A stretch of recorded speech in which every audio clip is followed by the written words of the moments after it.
sahabat Kristus, jumpa kembali dengan saya Yoyo Joseph dalam program Walk with Christ, berjalan bersama dengan Kristus. Pada pagi hari ini saya akan menyampaikan satu renungan dari Ibrani 12 ayat yang ke-10b, Ibrani 12 ayat yang ke-10b, ayat 12 dan ayat 13. Demikian firman Tuhan. Dia menghajar kita untuk kebaikan kita, supaya kita beroleh bagian dalam kekudusannya. Sekali lagi, Dia menghajar kita untuk kebaikan kita, supaya kita beroleh bagian dalam kekudusannya. Ayat yang ke-12, sebab itu kuatkanlah tangan yang lemah dan lutut yang goyah, dan luruskanlah jalan bagi kakimu, sehingga yang pincang jangan terpelecok, tetapi menjadi sembuh. Saudara, bahwa setiap kita punya kekurangan dan kelemahan. Oleh karena dosa-dosa yang ada di dalam tabiat kita. Dan itu perlu satu proses yang panjang untuk mengeluarkan tabiat-tabiat kita, manusiawi kita, tabiat daging kita, untuk berganti dengan tabiat Kristus. Nah, kekurangan-kekurangan itu bisa kita lihat pada tabiat kita yang malas, tidak sabar, penakut, gengsi, sombong. Dalam bahasa Alkitab yang kita baca tadi dikatakan tangan yang lemah dan lutut yang goyah. Itu di dalam penyakit jasmani itu ibarat stroke, saudara. Stroke rohani, berjalan dengan Tuhan dengan cara yang menyeret-nyeret, kaki yang lemah, lutut yang goyah, tangan yang lemah. Atau juga di dalam ayat yang ke-13 dikatakan pincang. Kita berjalan bersama Kristus dengan kaki yang pincang. Nah, saudara, Tuhan tidak mau kita berjalan dengan kaki yang pincang, dengan kondisi tubuh rohani yang stroke. Kita mau melangkah teguh bersama dengan Tuhan. Itu yang Tuhan maui. Untuk menyembuhkan stroke rohani ini, saudara, ada dua hal yang perlu dikerjakan. Yang pertama, yaitu Yesus sendiri yang mengerjakan di dalam diri kita, yaitu Yesus berjalan bersama dengan kita untuk mengerjakan bagiannya, dan bagiannya itu adalah menghajar kita atau mendidik kita. Saudara, jangan curiga kepada Tuhan bahwa menghajar itu sesuatu yang sifatnya seperti sifat fisik. Kita dibanting-banting, kita dirotan, kita dibuat sengsara luar biasa. Siapa yang berani berjalan dengan Yesus kalau hal itu yang terjadi di dalam hidup kita? Tetapi maksud daripada semuanya itu, menghajar dalam tanda kutip itu adalah mendidik. Kita buka tadi di dalam Ibrani 12 ayat yang ke-10b tadi dikatakan, Dia menghajar kita untuk kebaikan kita, supaya kita beroleh bagian dalam kekudusannya, supaya kita beroleh bagian dalam kekudusannya. Apa yang dimaksud dengan menghajar itu? Dalam hal sehari-hari, misalnya kita berdagang dengan serakah, ingin untung yang besar, ingin cepat kaya, lalu kita mengabaikan dengan siapa kita berdagang. Pokoknya ada order, kita langsung saja kita tangkap itu, sampai akhirnya kita terjebak. Orang tidak bisa bayar, bahkan mungkin uang kita dikemplang. Dan saudaraku, kita bergumul, berdoa, nangis sama Tuhan supaya uang itu kembali. Tetapi itu tidak kunjung terjadi, tidak kunjung dijawab. Oleh karena apa? Tuhan sedang menghajar kita. Tuhan sedang mendidik kita. Supaya apa? Supaya serakah di dalam tabiat kita, di dalam karakter kita, di dalam hidup kita ini terbuang keluar. Sehingga kita bisa menjadi bagiannya yang kudus dari Tuhan. Nah, saudara, contohnya lagi, mungkin kita bekerja dengan ambisi untuk meraih satu prestasi, sikut kanan, sikut kiri, dan itu Tuhan tidak suka.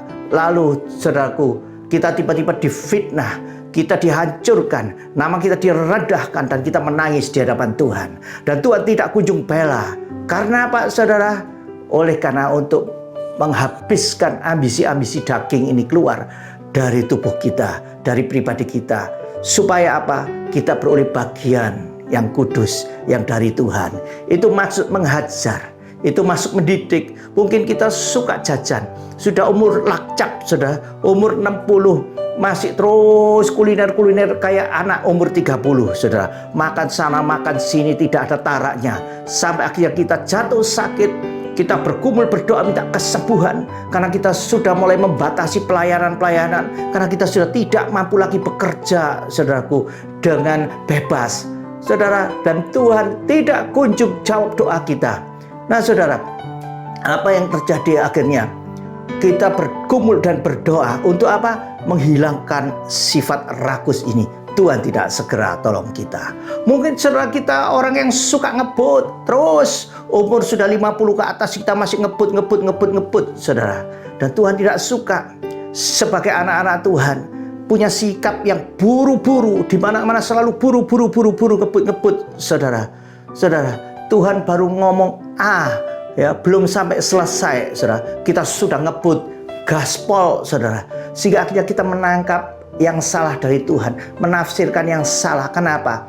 Kita terburu-buru melangkah, saudara, untuk menghilangkan sifat ngebut itu, saudaraku, ya, supaya kita itu sabar. Maka Tuhan izinkan terjadi sebuah kecelakaan mungkin, saudara. Dan saudara, doa kita tidak kunjung dijawab. Saudara, untuk apa? Untuk mengeluarkan karakter yang suka ngebut, suka buru-buru ini. Nah, saudara, inilah yang dimaksud dengan mendidik, menghajar.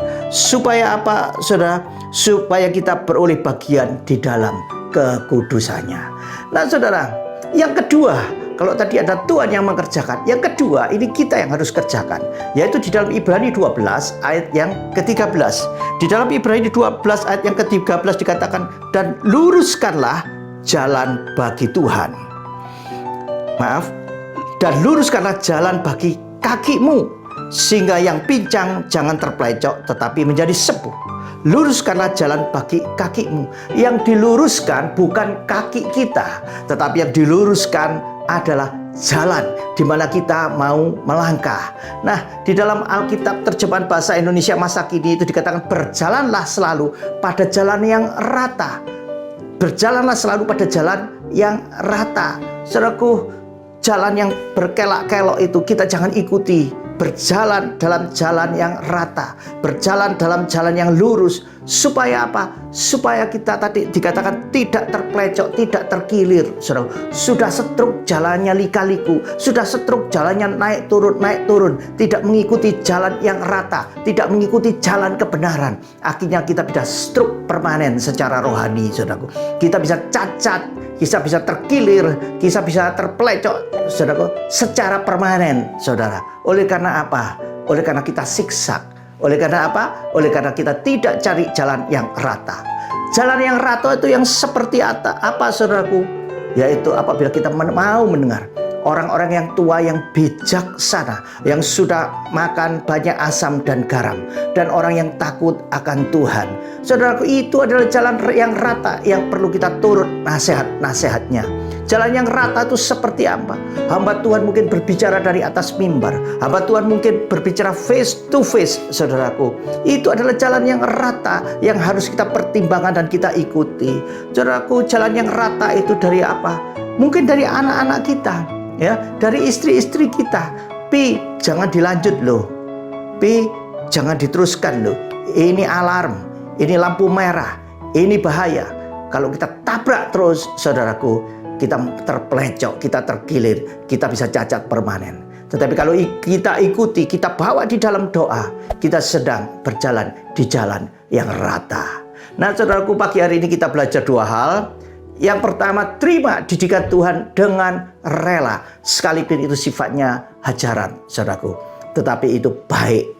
Dan yang kedua, dengarkan nasihat-nasihat bijak daripada orang-orang yang ada di sekitar kita. Itulah jalan yang rata. Tuhan memberkati. Selamat berjalan dengan Tuhan sepanjang hari ini. Walk with Christ.